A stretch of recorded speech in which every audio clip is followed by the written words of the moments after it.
Yo, what is up, guys? It's Pedro here, and he is finally back. Chase Young will be making his season debut this week against the San Francisco 49ers on Christmas Eve, more than a year after his injury. So super excited about that. We're going to talk about that in today's video. Also talk about other injury updates for this game. So if you guys are new, please subscribe. Trying to hit 10K by the end of the year. It takes 1 second, and I'm sure someone who's watching isn't subscribed. Also hit that like button and that notification bell. Finally, man, after 13 months, Chase Young is finally back. A lot of, frustration from fans, myself included, definitely. I mean, I even made a video about it yesterday, just talking about the whole situation, how the team kind of handled it, not in terms of keeping him out, because that's fine, but that every week they would be like, okay, early on in the week, there's reports out from national reporters that he's probably going to play, and the team's saying, he's improving, could make his debut this week, and then every week he wouldn't make his debut. But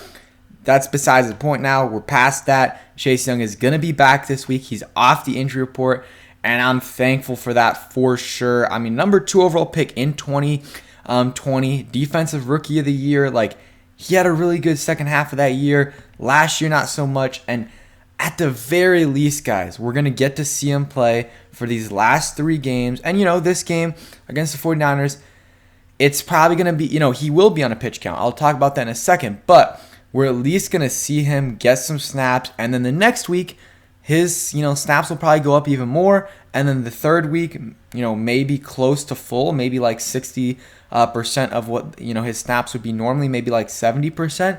And who knows, if we make the playoffs, maybe he's fully ready to go by that week. I'm excited, though, that he's back. James Smith-Williams and Casey Toole, they filled in all right as backups, but they're not starters. They're backups for a reason.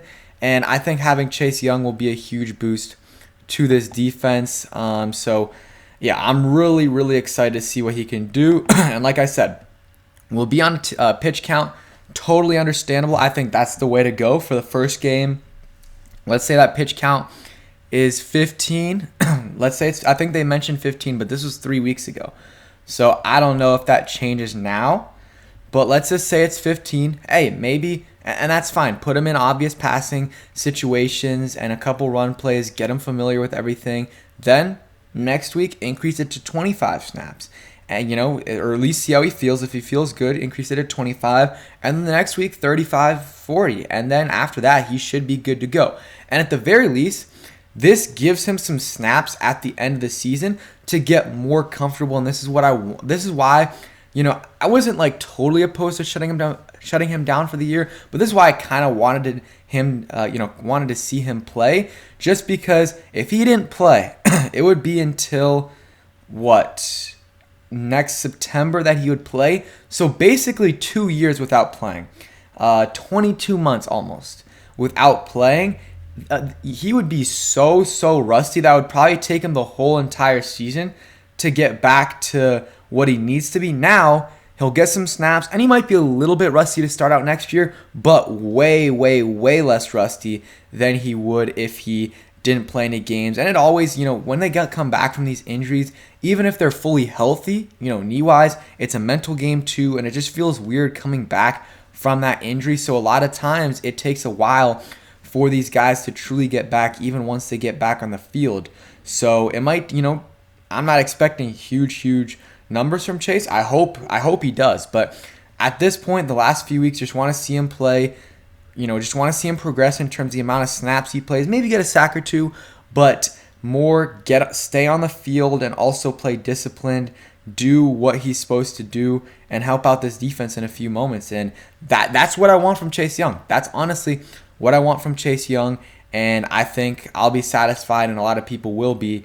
But next year is a whole different story. Like, we're expecting the number 2 overall pick to show up next year and really show out next year. So other injury updates, Sadiq Charles still out with a concussion. Understandable, suffered it last Wednesday, I believe. So a little over a week until the game. So understandable that he's out. And then Cam Curl dealing with an injury. Forgot what it was. But he's out, or he's questionable, but I don't think he practiced today, but also was pretty bad weather, so maybe they didn't want to have him there. Benjamin St. Juste, still questionable. it's been a while. I mean, what did he get hurt? He got hurt in the Texans game, so he missed the Falcons game, then the Giants game, then the bye week, then the other Giants game. Like, it's been like 5 weeks, so he should be back. I mean, it was like they said it's like between a mid to high ankle sprain, but closer to a mid.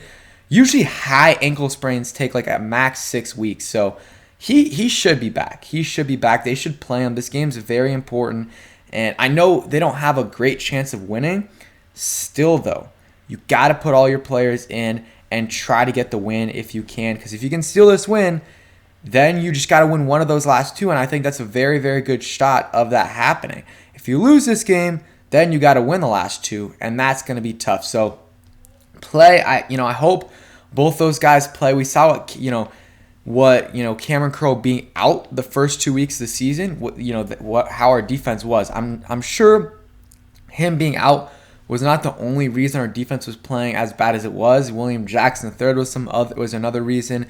Some adjustments by Jack Del Rio were other reasons, but Cam Crowe was definitely a big reason. Him being out really hurt us, and Benjamin St-Juste being out has hurt us the last few weeks, especially against the Giants. That first game last week, or this past game against the Giants, it hurt a little bit, but they didn't beat us deep that many times. It was just a lot of short completions, but we need him back. The 49ers have some good receivers. Debo, I think he's out, but they have Brandon Ayuk, and they have some other guys that can beat you, and that definitely can beat Danny Johnson or Christian Holmes. So even though Danny Johnson did have a couple nice plays, I want to see Benjamin St-Juste back. Play him. If he's not looking at himself, okay, take him out, save him for the next week. But it's been a while, and we're basically like, it's almost a must win. It's not a must win, but like we're getting to the point where like if we don't win this game, we absolutely have to win the last two to make the playoffs. But the thing is, even so, if we lose this game and then we win the last two, there's no guaranteed we make the playoffs. It's likely, but it's no guarantee. So if we want to, we still control our own destiny right now. So if we win out, we're guaranteed in the playoffs, because right now we're the 7th seed. So if you win these next 3 games, you're guaranteed in. But that's going to be very tough, but we'll see if they're able to beat the San Francisco 49ers this week. Going to be a tough game. I'll likely have a preview stream tomorrow night. Not completely sure, but I'll probably have something tomorrow. And then we got Christmas Eve on Saturday. Big game, 4 o'clock. And yeah, preview stream tomorrow. And yeah, just excited, guys. Excited that Chase Young's back. It's been a while.